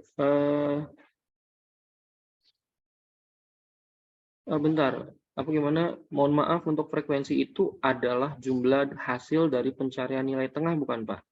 Bukan. Jadi bukan pencarian nilai tengah, itu adalah jumlah datanya teman-teman. Nilai tengah itu adalah nilai dari kelasnya, gitu ya. Bukan dari, jadi frekuensi dengan nilai tengah ini nggak ada hubungannya, gitu. Nanti mereka akan ada hubungannya untuk mencari nilai rata-rata data kelompok, kayak gitu ya. Jadi berbeda. Nah, tujuan untuk mencari nilai tengah adalah untuk membuat diagram poligon tadi. gitu ya. Nah, sedangkan untuk ini persentase ini masuknya ke frekuensi relatif ya untuk membuat diagram pie. Karena kita mau lihat ininya apa namanya proporsi dari masing-masing kelas. Nah, kalau dari sini kan yang dominan itu adalah ini, berarti kelas keempat nih. Kalau kita cari persentasenya dia akan paling besar. Seperti itu nilainya. Lalu, nah tadi ada tepi kelas ya. Nah, jadi tepi kelas itu kan adalah melihat dari batas bawah dan batas atas. Nah, batas bawah itu dikurang 0,5. Kenapa 0,5? Karena datanya bulat. Nah, kalau ini tambah 0,5. Gitu. Nah, tujuannya buat apa? Nah, ini buat bikin histogram. Gitu. Kalau teman-teman pengen tahu cara buatnya, yaitu cara buatnya. Jadi ini cari tepinya dulu masing-masing atas bawah. Kalau ini kan akan menjadi berarti 64,5. Nah, kalau ini 67,5. Nah, ini akan relate nih sama sini. Jadi biasanya dia akan bentuknya gini. Ini akan sama dengan ini. Nah, ini akan sama dengan ini. Kenapa? Karena dalam histogram itu kan dempet ya. Nah, dempet yang ini adalah batas bawah kelas pertama. Nah, ini batas atas kelas pertama juga batas bawah kelas 2. Kayak gitu. Jadi saling berdempet. Jadi nilainya sama. Seperti itu ya. Untuk nilai tengah itu dibagi 2. Iya, betul. Ini nih Adrian. Nah, ini kebetulan nilai panjangnya kan ganjil. Nah, biasanya kalau ganjil ya biasanya nyari tengahnya. Nilai dari urutannya gitu. Tapi kalau mau perhitungannya seperti ini. Gitu ya, kalau teman-teman nanti misalkan anggap ini sampai 68, berarti kan ada 4. Itu tetap 65 ditambah 68. Gitu misalkan ada kelasnya begini. 65 tambah 65 sampai 68. Nah, berarti nanti untuk mencarinya nilai tengahnya adalah 65 tambah 68 dibagi 2. Gitu ya. Nah, nilai berapa tuh? Itu akan menjadi nilai tengah dari kelas tersebut. Kayak gitu. Baik, tadi kalau nggak salah ada yang raise hand ya. Maaf, tadi saya menjawab chat dulu. Boleh? Nggak apa-apa. Siapa tadi itu? Sudah turun tangannya. Tadi siapa? Saya nggak lihat. Oh iya, pelan-pelan. Maaf. Cepetan ya. Oke, saya dari bagian mana nih? Kita pelan-pelan. Syahidah butuh diulang di bagian mana? Kalau teman-teman mau diulang di bagian mana? Ini udah habis sebenarnya. Nge-echo ya. Kamu pakai 2 device ya. Ini udah terakhir, jadi boleh diskusi. Sekalian diskusi. Maaf Bapak, diulang dari bagian yang menghitung frekuensinya. Oke. Gini. Saya coba kitab. Sorry. Kok hilang? Saya nanti coba kita pindah-pindahin ya. Saya ambil data ini. Oke, kita pindahin ke ini biar kita bisa ini, tapi kita kecilin aja. Masukin ke sini dan ambil ini, pindahin ke sini. Oke. Ini 2 jenis data yang sama ya. Bedanya satu belum diurutkan, satu sudah diurutkan. Oke, kelihatan ya. Masih kelihatan. Ini saya nanti diperbesar. Oke, nanti untuk mendapatkan frekuensinya, ini saya pelan-pelan. Jadi pertama, misalkan gitu ya, kalian belum diurutkan. Nah, berarti caranya adalah kita melihat data yang belum diurutkan dulu. Kan kita melihat yang ini ya, data ini. Nah, ini wajib menurut saya ya, wajib menggunakan turus. Kenapa? Karena kalau nggak menggunakan turus itu lama banget. Anggap 65 sampai 67 itu adalah masuk ke kelas pertama. Nah, kalau dia nggak pakai turus, berarti kan kita harus lihat nih, 65, oh di baris pertama nggak ada. 65, 67, 66, 67, oh ini ada nih satu, gitu kan ya. Terus, ada lihat, ini saya lihat tuh, maka lewatkan tuh, 65, 66, 67, ada lagi tuh. 66 tuh Pak ada? Ada ya, kalian kelihatan ya? Oh, ini satu, ya. Terus ini ada nggak? Ini harus ada. Atau 66 juga. Oh, ini oke. Nah, kan dapat kan? Tapi lama. Mungkin karena saya udah liar sama angka-angka gini ya. Membuat kalian mungkin oke gitu ya, masih oke. Jadi 3. Nah, terus cari lagi. 68 sampai 67. Nah, 68 sampai 6, berarti kan 68, 69, 70. 68, kita ganti warna, misalkan merah. 1, 68, 68, bukan salah kan tuh. Oke, 68. Terus 69, 2. Dan ada 6 nih. Oh, 70-nya banyak. 3, 4, 5. Kurang 1 nih. Ada yang lihat di baris berapa? Oh, ini. Oke, 6. Oke, seperti itu ya. Nah, ini ya buat saya dan buat sebagian orang umum lama lah gitu. Nah, makanya dibutuhkan turus. Nah, turus tuh caranya gimana? Nah, caranya berarti satu-satu. Ya udah, misalkan kita urut dari atas. 78 masuk mana? Sini. Ya, 1, 72 di sini. 74. Ini terus sampai data terakhir ini dilakukan turus. Nah, kalau udah dapat turusnya, baru dijumlah menjadi frekuensi. Kayak gitu. Itu konteksnya kalau dia tidak diurutkan. Nah, tapi kalau sudah diurutkan, itu mudah buat kita menentukan jumlah frekuensinya tanpa menggunakan turus. Nah, kalau teman-teman ini kan 65 sampai 67. Ya udah, 65 sampai 67. Oh, segini doang. 3. Terus yang kedua 68 sampai 70. 68 sampai 70. Oh, segini doang. Kan gitu. Terus kita rubah lagi. 71 73. 71 ini 1 sampai 73. Wah, banyak nih. Terus ini gitu kan. Nah, terus berikutnya 74 sampai 76. 74 sampai 76. Oke, segini. Gitu kan. Jadi lebih mudah. Nah, itu untuk menentukan frekuensinya. Jadi ketika kita sudah golongkan seperti ini, ya tinggal kita hitung aja. Berarti 65 sampai 67 ada 3. Terus 68 sampai 70 ada berapa, dan seterusnya. Nah, itu untuk menentukan frekuensinya. Gitu. Jadi memudahkan kita lah. Ya. Baik. M. Safwan, silakan. Gimana? Mau nanya apa? Pak, izin bertanya, Boleh. itu 65, 67 diameter itu 3 angka ke depan ya? Atau gimana? Emang rumusnya 3 angka ya? Ini. Iya, setiap diameter itu 3 angka ke atas. Emang udah dari sananya atau gimana ya, Pak? Enggak. Jadi berdasarkan yang sudah ditentukan sebelumnya. Ini. Berdasarkan Oh. panjang interval. Nah, kalau panjang intervalnya kan kebetulan 3. Nah, misalkan hasilnya ini panjang intervalnya 5, misalkan ya. Berarti tetap dimulai dari 65, tapi 5 nilai ke depan. Berarti 65, 66, 67, 68, 69. Kayak gitu, Safwan. Jadi tergantung intervalnya berapa yang dihasilkan. Jadi ini nggak Terima kasih, baku, bisa beda-beda sama-sama. Izin kamar mandi, oke. Pertama itu mengurutkan data dulu. Ya, betul. Betul, Adrian. Jadi dalam distribusi frekuensi itu kita ngurutin data dulu. Gitu. Nah, mungkin kekurangan dari distribusi frekuensi data kelompok itu, software pengolahannya tuh saya sampai sekarang sih belum tahu kalau ada software yang bisa mengolah data kelompok gitu. Biasanya yang diolah data tunggal, gitu, jarang banget data kelompok. Nah, biasanya saya tuh menggunakan model. Sebentar, nih saya coba saya share ya. Saya bikin model dengan mahasiswa saya.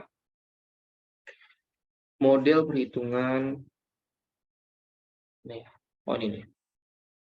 Dengan Excel gitu ya. Nah, ini juga bisa digunakan dengan spreadsheet. Itu tinggal di-upload aja, terus dirubah atau langsung buat di spreadsheet-nya bisa. Oke, nah modelnya seperti ini nih. Oke. Udah muncul belum? Udah ya. Nah, ini adalah model yang saya buat, yang kita buat gitu ya. Nah, jadi ini ada kurang lebih 30 data kalau nggak salah. Coba. Oke, nah ini 30 data ya. Kalau kita lihat dari count-nya tuh, Sini 30, berarti ini ada 30 sel atau 30 data. Nah, ini kalau saya rubah, dia akan rubah semua. Misalkan ini saya rubah jadi 25. Gitu ya. Ini terus saya rubah lagi jadi anggapnya 20. Oke, jadi 15. Oke. Jadi rubah semua tuh. Jadi jaraknya berubah, terus banyaknya kelas juga berubah, gitu ya. Terus panjangnya interval juga berubah, kayak gitu. Jadi ini akan terus berubah mengikuti dari ininya, apa namanya, modelnya. Nah, di sini kan ada dua ya. Ini ada pembulatan ke atas dan ada pembulatan. Ini kebetulan saya hanya buat pembulatan ke atas. Nah, kalau mau dilakukan pembulatan ke bawah, tinggal bikin aja rumus. Round down. Round down dari datanya ini dengan nilai number digitnya itu adalah 1. 1 atau 0. Bentar, saya ikutin dari sini. 0. Tetap sama. Oke. Nah, berarti anggap 1 lah ya, sama. Seperti itu. Nah, jadi kalau bulatan ke bawah jadi 1, kalau bulatan ke atas jadi 2. Nah, kalau konteks kayak gini kan lebih baik bulatan kedua ya. Nah, tapi kita lihat di datanya. Nah, data di sini itu adalah desimal. Nah, kalau data desimal berarti yang kita gunakan adalah ini. 1,70-nya, bukan 2 atau bukan 1-nya. Gitu. Karena biar semuanya terakomodir. Bayangkan nih, misalkan saya pakai 2. Nah, ini misalkan saya pakai 2 nih. Saya rubah dulu ini jadi ini. Itu ya. Terus kita fiksasi. Oke, nah, kan berubah semua tuh. Ini juga nih. Ini tinggal kita drag aja. Nah, kan seperti ini. Nah, nanti ada nilai yang bisa tidak terakomodir kemungkinan. Gitu ya. Ada nilai yang kemungkinan tidak terakomodir. Gitu ya. Walaupun bisa jadi enggak juga, tapi ini riskan. Riskan bisa tidak terakomodir. Ya, makanya kalau dia koma lebih baik kita pakai data apa namanya panjang kelasnya yang juga koma gitu ya. Seperti itu. Nah, ini model yang dipakai oleh gunakan sekarang gitu ya. Teman-teman boleh bikin modelnya gitu ya. Itu gambarannya aja. Misalkan teman-teman mau apa namanya membuat pengolahannya seperti itu. Baik, kami sini ada yang mau tanya lagi?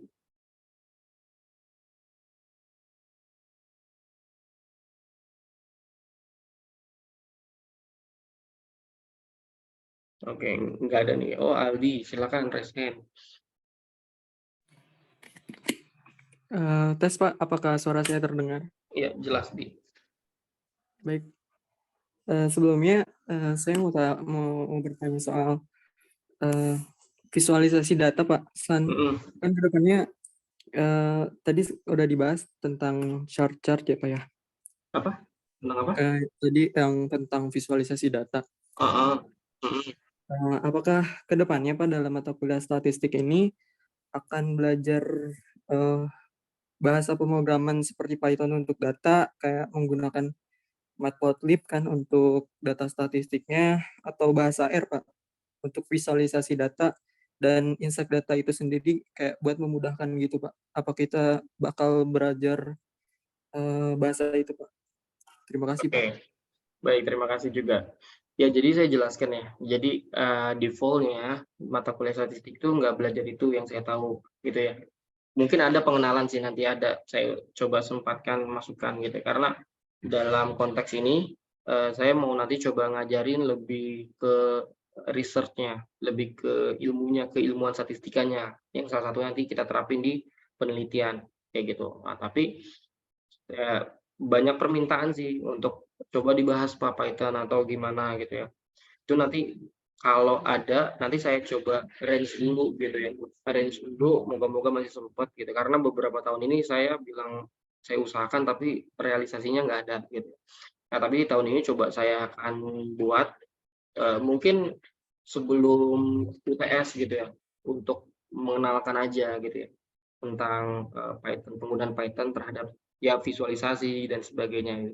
Tapi yang pasti itu pengenalan teman-teman ya. Saya pribadi tidak mau terlalu dalam karena kita kan fokusnya statistika ya, bukan terhadap Python-nya. Tapi nanti kalau pengenalan masih bisa gitu. Nah, jadi sebenarnya kalau teman-teman paham ini gitu ya, kalau untuk teknikal seperti itu tuh udah banyak contohnya ya. Teman-teman mungkin bisa lebih jago dari saya. Karena kan semua orang nge-share langkah-langkah, misalkan gimana nih kita bukan bikin grafik line grafik dari Python terhadap data. Itu banyak kalau di Google. Kalian lebih banyak kalau menggunakan keywordnya bahasa Inggris. Itu kan lebih banyak. Nah, tapi kan yang orang-orang nggak paham adalah konsepnya. Bener nggak? Jadi konsep, misalkan nih, kalian cari nilai mean, gitu ya, atau nilai median. Median sama mean tuh menurut teman-teman sama nggak? Kan udah pernah belajar SMA ya. Nilai mean median tuh sama nggak? Coba di kolom chat aja. Ya, beda. Oke, beda ya, betul. Jadi beda, gitu. Nah, konsepnya pun beda-beda. Mean itu ada pengertiannya sendiri, analisis sendiri, median pun ada analisis sendiri, kayak gitu. Nah, jadi di statistik ini saya ingin fokus tentang keilmuannya, konsep-konsepnya, analisisnya. Gitu. Untuk prakteknya mungkin bisa sama dosen lain, maksudnya yang lebih dalam ya, atau di mata kuliah lain. Gitu. Tapi kalau untuk pengantar-pengantar atau pengenalan-pengenalan tuh nanti masih bisa. Itu intinya tidak ada latihan tentang Python-nya, gitu ya. Tapi latihannya nanti tentang pengolahan statistikanya dan sebagainya. Nah, software yang digunakan mungkin itu adalah Excel sama SPSS gitu untuk nanti pengujian data primer yang teman-teman dapatkan saat penelitian nanti, kayak gitu sih. Itu Aldi. Tapi nanti akan saya usahakan, insya Allah. Baik, terima kasih Pak. Ya, sama-sama. Andrian, ngitung pakai log itu ngitung jumlah kelasnya apa gimana Pak? Enggak, log itu adalah salah satu perhitungan untuk mendapatkan jumlah kelas. Betul. Tapi nilai lognya bukan jadi acuan. Jadi karena rumusnya kan 1 plus 3,3. Yang mana tadi ya? Yang ini ya. Yang ini. Nah, jadi 1 plus 3,3 itu N. Nah, yang dirubah nanti N-nya ini doang. Gitu ya. 3,3-nya tuh nggak berubah. Satunya pun nggak berubah. Jadi ketika kita dapat nilai lognya, jangan lupa dikali dulu 3,3. Baru nanti ditambah 1. Nah, hasil totalnya itu baru menjadi jumlah kelasnya. Ya. Seperti itu. Oke. Ada lagi yang mau bertanya? Silakan. Oh iya, Yunita udah ada kan ya? Kak Yunita nanti yang tadi itu dicatat-catatin ya. Nanti ada recordnya juga sih. Nanti chatnya, nanti di kolom chatnya nanti akan saya save, nanti saya share juga. Kayak gitu. Sip, ada yang bertanya? Nggak ada nih. Baik, kalau nggak ada yang bertanya ya udah saya yang bertanya berarti ya. Seperti biasa. Oke, coba kita cari. Arsetio.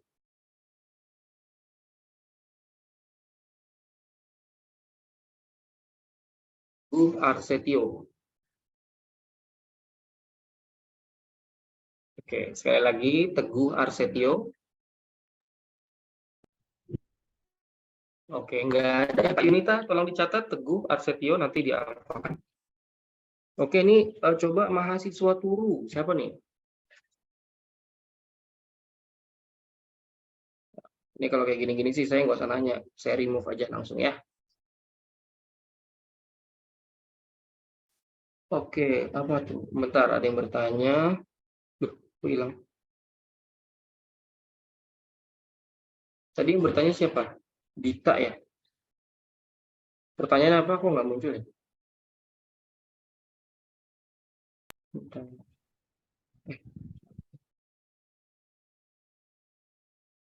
Boleh Dita? Dita bener nggak sih?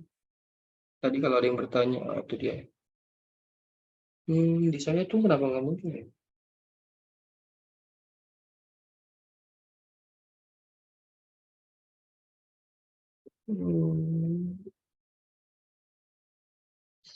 Oke, boleh on mic aja Dita kalau memang mau bertanya. Sepertinya chat saya tuh nggak muncul ya, kenapa nggak tahu.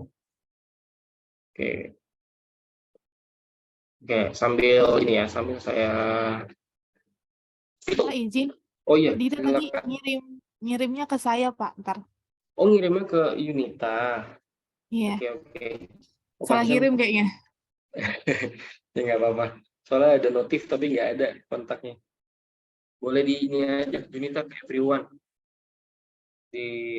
Kirim ulang terus ke everyone. Jadi kalau pertanyaan bisa ke everyone. Oke. Tadi kan main dan median itu bedanya saya lupa untuk konsep main itu seperti apa ya Pak. Oh, oke. Nah, jadi main median itu beda. Ya, jadi secara konsep kan main itu rata-rata. Median itu kan tengah-tengah datanya. Gitu ya. Jadi rata-rata tuh belum tentu tengah-tengah data. Gitu, tergantung. Jadi kalau misalkan datanya itu fluktuatif sama gitu ya, lebih cenderung median, itu biasanya median sama meannya nggak jauh beda. Gitu, tapi konteksnya kalau dia datanya juga misalkan gini, atau saya anggap gini, saya punya data 1, 2, 3, 4, 5, gitu ya. Berarti 1, 2, 3, 4, 5 kan totalnya berapa? 15. Nah, 15 dibagi 5, kan nilai mainnya 3, gitu ya. Nilai mainnya 3. Terus nilai median kalau kita, jadi median itu harus wajib diurutin dari terkecil hingga terbesar. Nah, otomatis itu 3 juga. Nah, berarti kan sama, gitu ya. Nah, karena sama, jangan pernah kita menganggap ini sama artinya tidak.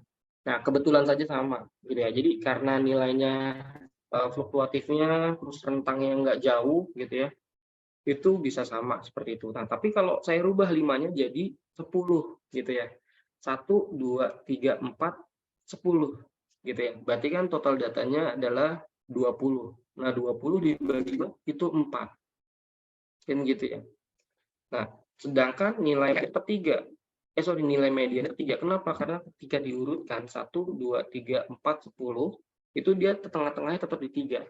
Gitu. Jadi kalau bayangin tuh, kalau kita mau ngupas apel, gitu ya, median itu adalah pas di tengah apel. Nah, gitu ya. Tapi rata-rata atau mean itu tidak selalu tepat lah. Gitu. Dia bisa lebih besar atau lebih kecil dari meannya. Dari median yang balik-balik kalau. Nah, nanti dibahas di ini di apa namanya, di materi pekan depan gitu. Gimana Pak Relio? Wah, mau eksis dia pencet ya? Oke, nggak apa-apa. Oke, coba saya mau tadi manggil tadi siapa ya? Vito. Ya, Vito ada? Ada, Pak. Ada, oke. Nah, Vito, saya coba mau tanya deh. Menurut kamu, ini saya tanya apa yang sudah saya jelaskan ya. Frekuensi itu apa? Sebuah gelombang jaringan. Suatu gelombang jaringan. Iya, yang saya tangkap sih gitu. Oh gitu. Oh kamu dengarnya begitu tadi ya? Enggak terlalu, itu soalnya saya belum terlalu ngerti materinya. Iya maksudnya, yang kamu dengar tadi seperti itu saat penjelasan. Saya agak-agak lupa. Maaf. Gimana sih? Agak-agak lupa atau gimana nih? Bukan agak-agak lupa, agak-agak lupa sama nggak paham. Itu bisa ada Itu sih nggak jawaban itu apa? Dari mana? saya biasanya mainin frekuensi juga. Oh, jaringan Mainin orang frekuensi. Iya, 915 sama 24 sama 5,8. radio nih. Oke. Baik. Ya memang frekuensi dalam harfiah itu adalah gelombang ya. Nah, tapi frekuensi yang kita bahas bukan gelombang ya, Vito ya. Nah, Oh berarti iya. dari tadi Vito main radio terus ya aneh. Nggak denger ini. Oke, nanti next time lebih fokus ya. Kalau kita cuma 1,5 jam sih, jadi masih ada kurang lebih waktu 22,5 jam kamu bebas kayak gitu ya. Oke? Oh iya. Iya. Oke, ini ada yang bertanya Santika, kenapa frekuensi dengan kumulatif frekuensi beda nilainya? Oh iya beda. Jadi kalau frekuensi, nah misalkan nih, saya share screen lagi. Nah, misalkan nih. Oke, nah kita ambil di sini ya. Nah, frekuensi itu adalah masing-masing dari kelasnya. Jadi jumlah data yang masuk ke dalam kelas-kelas tersebut. Jadi banyak data yang masuk ke kelas pertama, yaitu rentangan 65 sampai 67 itu ada 3. Nah, kalau kumulatif itu berarti jumlah. Nah, berarti ini 3 Terus untuk yang kedua, berarti itu 9. Kenapa 9? Karena 6 tambah 3. Nah, terus untuk yang kelas ketiga, itu berapa? Berarti dia juga kali ini. 9 tambah 21. Itu adalah, 9 tambah 12, itu adalah 21.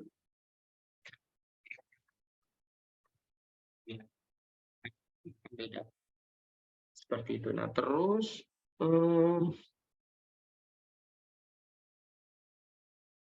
hilang tadi. Jadi ada yang bertanya lagi, cuman kayaknya di delete ya. Bisa di delete sih. Oke, ya sudah. Saya akan tanya lagi, coba. Ini saya stop dulu.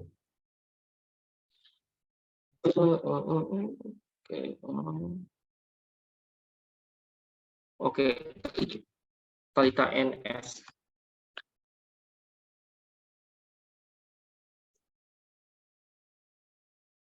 Talita NS.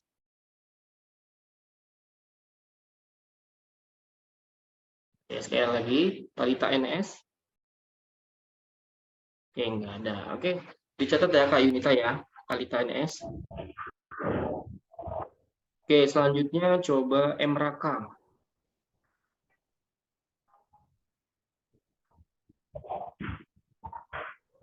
Oke, sekali lagi M. Raka. M. Raka.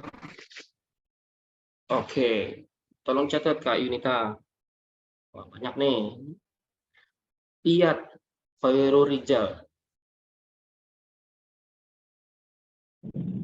Hadir, Pak. Oke, hadir. Oke.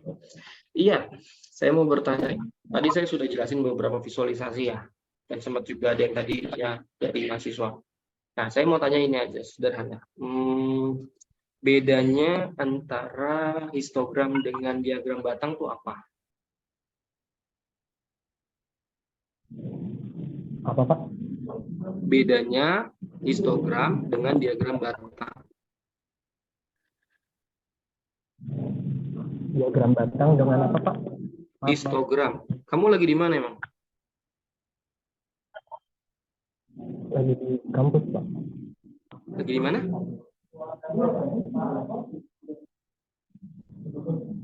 Iya, kan ini masih wifi kampus, jadi kayak jaringannya kurang jelas, Pak.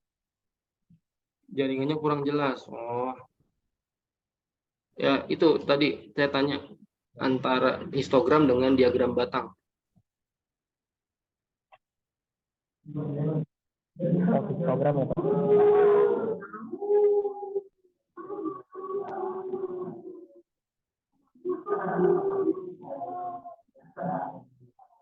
Histogram, Pak. Ya. Halo, Pak. Kedengeran nggak? Dengeran, dengeran.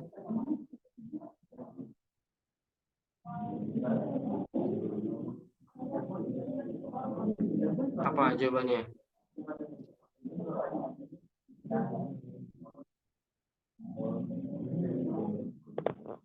Halo.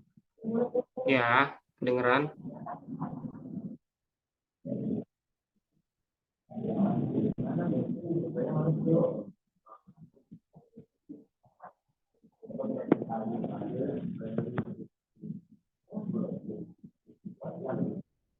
Ya, kayaknya nggak kondusif ya.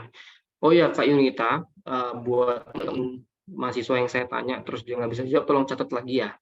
Jadi ini kategori yang akan saya tanya kembali di mungkin pertemuan berikutnya, gitu untuk konfirmasi bahwa dia standby atau enggak, kayak gitu. Termasuk IAT juga nih, gitu ya. Kalau misalkan teman-teman gini, saya prinsipnya sama kok. Zoom itu tidak akan mempengaruhi absen, gitu. Bahkan teman-teman lebih untung kalau nggak ikut Zoom sebenarnya kan gitu ya. Tapi memang ada minusnya, yaitu adalah teman-teman tidak bisa diskusi dengan saya, terus juga teman-teman tidak bisa bertanya secara langsung, kayak gitu. Nah, tapi ketika udah ikut, saya harap teman-teman harus konsisten, standby, fokus, cari jaringan terbaik. Nah, kalau IAT ini kayaknya lagi di dalam ruangan gitu ya, yang ramai kayak gitu. Jadi intinya teman-teman yang memang niat mau ikut Zoom, coba cari tempat yang ternyaman dan terkondusif yang teman-teman bisa dapatkan. Gitu. Saya pun kemarin gitu. Saya lagi di luar di Bekasi, ya udah saya cari tempat dulu yang ada colokannya, kan gitu ya. Teman-teman juga saya harapkan seperti itu ya. Jadi konsistensi kita sama. Kalau udah niat mau Zoom, ya di tempat yang yang fokus, yang bisa fokus gitu. Karena kalau kalian ikut doang gitu ya, terus akhirnya kayak tadi, ya buat apa kan gitu ya. Dibilang nggak jelas suaranya, berarti dari awal saya jelasin nggak jelas tuh, kan buat apa saya ngomongnya. Jadi teman-teman mendingan ikut, nanti tungguin rekamannya aja kayak gitu. Karena saya konteksnya adalah Zoom itu nggak wajib. Tapi ketika kamu udah ikut Zoom, ya berarti wajib dengerin gitu ya, wajib diskusi dan wajib juga untuk menjawab kalau saya bertanya kayak gitu. Sama kalau teman-teman bertanya, saya juga harus wajib menjawab gitu ya. Baik, sebentar saya coba jelaskan Bu, jawab chat yang di kolom chat. Pak mau tanya, untuk ngitung log kita harus cari nilai meannya dulu, terus dibuat desimal. Enggak, bukan begitu Haikal konteksnya. Nah, nilai mean itu beda sama nilai log. Nah, mean itu nanti konteksnya di ukuran pemusatan. Nah, itu nggak dibahas di sini. Jadi karena ada yang bertanya, makanya saya coba jawab. Nah, tapi di distribusi frekuensi itu nggak bahas mean. Ya. Nah, log itu untuk menghitung banyaknya jumlah kelas. Seperti itu. Nah, lalu dari Arifia ini histogram tepi atas dan tepi bawahnya tuh nilai dari mana? Apakah ditentukan? Nah, nilainya dari mana? Nah, itu tadi batas bawah dikurang 0,5 atau 0,05. Itu untuk tepi bawah. Nah, tepi atas itu ditambah. Berarti ditambah 0,5 atau 0,05. Tergantung sama jenis datanya. Kalau datanya itu adalah float gitu ya. Kalau di IT kan float ya, atau desimal, maka menggunakan 0,05. Tapi kalau dia bulat, maka menggunakan 0,5. Seperti itu. Ahmad Sirojudin, jika mencari sebuah diameter dimulai dari mengumpulkan data, terus menentukan banyak kelas, kemudian menentukan panjang interval, kemudian baru dapat diameter tabelnya, apa benar? Diameter, ini konteksnya lagi ngomongin apa, Ahmad? Karena di dalam distribusi frekuensi itu tidak ada istilah diameter. Karena kalau diameter kan berarti kan adalah untuk menentukan ini ya, lingkaran, gitu ya, luas dari atau besarnya lingkaran tersebut. Jadi kalau di distribusi frekuensi ini lebih ke pengolahan data aja, pengolahan data sederhana untuk bisa dideskripsikan dengan tabel ataupun dengan diagram atau grafik. Itu. Oke, nah coba terakhir nih ya. Coba terakhir Rehana Nur. Iya Pak. Oh ada ya, oke. Rehana, coba saya mau tanya terakhir ya Rehana. Bisa nggak kita bentar pertanyaannya itu gini. Oh tadi deh pertanyaan ya tadi deh. Bedanya histogram dengan diagram batang itu apa?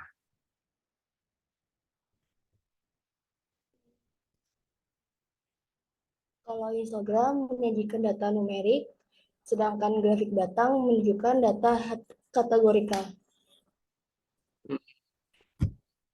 Kalau histogram bisa kategorikal enggak? Sorry, enggak, maaf. Kalau diagram batang termasuk bisa menunjukkan numerik juga? Sepertinya bisa, Pak. Bisa, ya. Perbedaan yang paling konkret apa? Yang paling signifikan apa?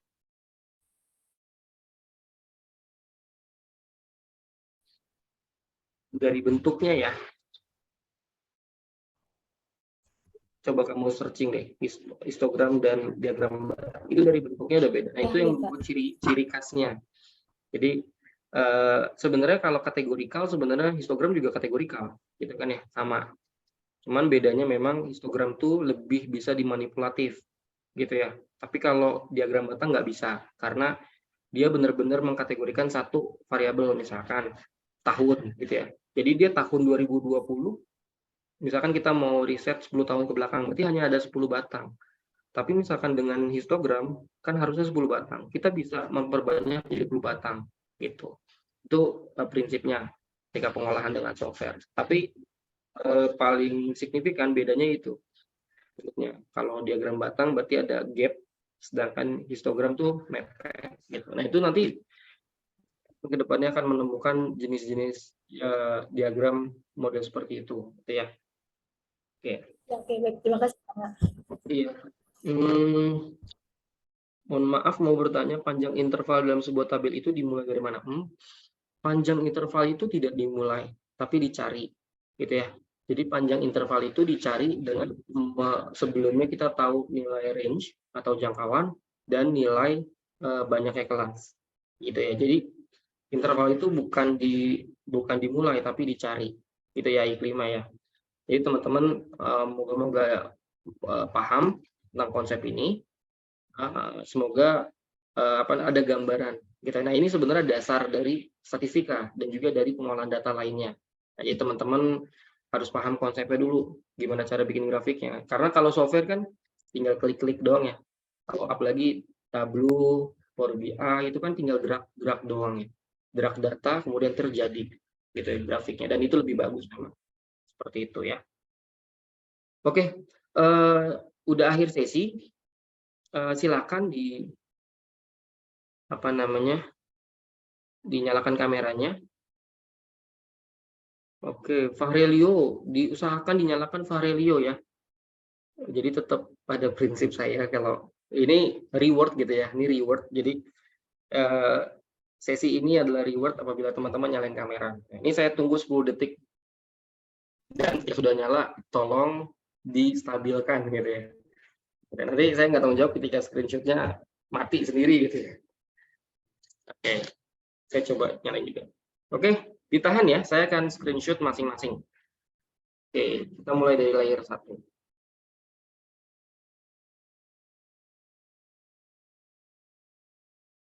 Oke. Sebentar ya.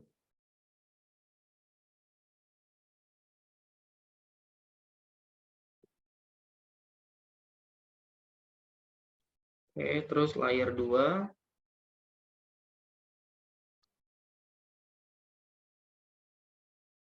Nih, saya lupa ingetin tadi. Moga-moga sih teman-teman udah ganti username-nya ya. Nanti kami tidak bertanggung jawab jika tidak terekam dengan menggunakan username yang tidak sesuai nama lengkap. Oke, layer 3.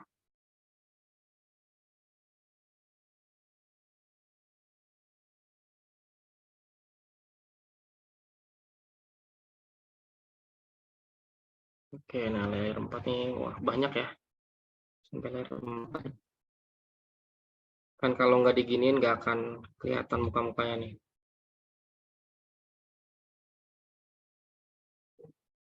Sebentar. 4 ya.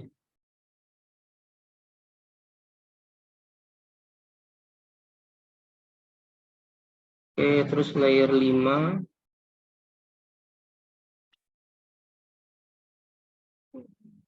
Oke.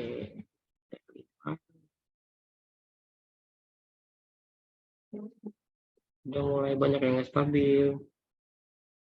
Makanya next time nggak apa-apa nggak diaktifkan dari awal, tapi di akhir seperti inilah yang diaktifkan ya. Tapi kalau mau aktif, saya juga senang kok. Jadi biar kelihatan teman-teman, oh ada nih, kelihatan wujudnya lah, walaupun virtual. Oke, baik, sudah semua, boleh dimatikan kembali. Oke, terima kasih teman-teman untuk perkuliahan hari ini. Jadi, semoga ini kita bisa konsisten menerapkan sistem seperti ini, karena baru sekali aja terlihat semangatnya teman-teman nih, beda sama kalau Zoom kemarin pas lagi matkom gitu ya, nggak ada yang nanya sama sekali, nggak ada yang aktif, saya tanya juga nggak ada yang jawab. Tapi saya juga akan konsisten, akan memberikan reward bagi yang memang sudah berusaha untuk melewati batas teman-teman. Seperti itu, oke? Baik, terima kasih atas waktu teman-teman. Saya tutup untuk hari ini. Sampai jumpa di pekan depan. Ada absen, tetap ya absennya dari Elena, ini hanya bonus. Terus dan ada kuis, silakan dijawab, batasnya hingga nanti malam. Gitu. Untuk absen tetap diingatkan, selama masih pekan 1 sampai pekan 3 itu adalah masa sosialisasi dan percobaan. Jadi bagi teman-teman yang belum absen, boleh bilang ke saya untuk saya bukakan kembali. Ya, apapun alasannya. Kecuali sudah lewat dari pekannya, gitu ya. Misalkan kamu nanya, minta dibukakan absen kedua di pekan ketiga, nah itu udah nggak boleh. Gitu. Jadi selama pekan kedua boleh.